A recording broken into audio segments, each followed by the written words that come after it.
Hey everybody, Adam Davidson, RadCast. It's Tuesday of Holy Week 2018. We're in Matthew chapter 22, verses 15 and following. Goes like this. Then the Pharisees went out and laid plans to trap Jesus in his words. They sent their disciples to Jesus along with the Herodians. Teacher, they said, we know that you are a man of integrity and that you teach the way of God in accordance with the truth. You aren't swayed by others because you pay no attention to who they are. So you notice the Pharisees are trying a different approach. They're trying to butter up Jesus now. They're trying to build him up. He's not going to fall for it. Don't worry. But they're buttering him up and they're getting him all puffed up so they can throw in a quick trap little trick question. And the trick question, after all of the huffery-puffery. Verse 17, they say, tell us, what is your opinion, Jesus? Is it right to pay the imperial tax to Caesar or not? Which is all of a sudden a hugely political debate. The Jews didn't want to pay taxes because they believed that it supported the allegiance to the divinity of Caesar.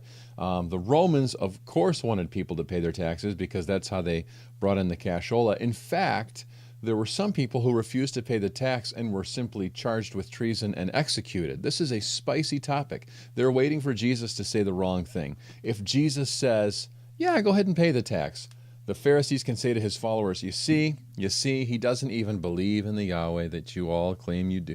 They trap him that way. If Jesus said, no, you shouldn't pay the tax, that's wrong. Treason, execution. From their perspective, problem solved if that happens. But Jesus, it says in verse 18, Jesus, knowing their evil intent, said, you hypocrites.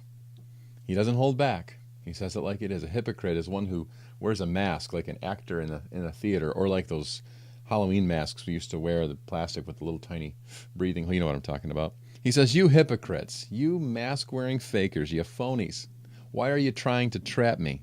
Show me the coin used for paying the tax. And so they brought him a denarius, this little coin that has Caesar on it, and this statement on it that says, yeah, Caesar is the son of divinity. So Jesus asks a question that he knows the answer to, like every question he asks. He says, now, whose image is this, and whose inscription? And they say, well, it's Caesar's, of course. And then Jesus said to them, so give back to Caesar what is Caesar's, which, by the way, is nothing, it's all God's. He says, give back to Caesar what is Caesar's, and to God what is God's.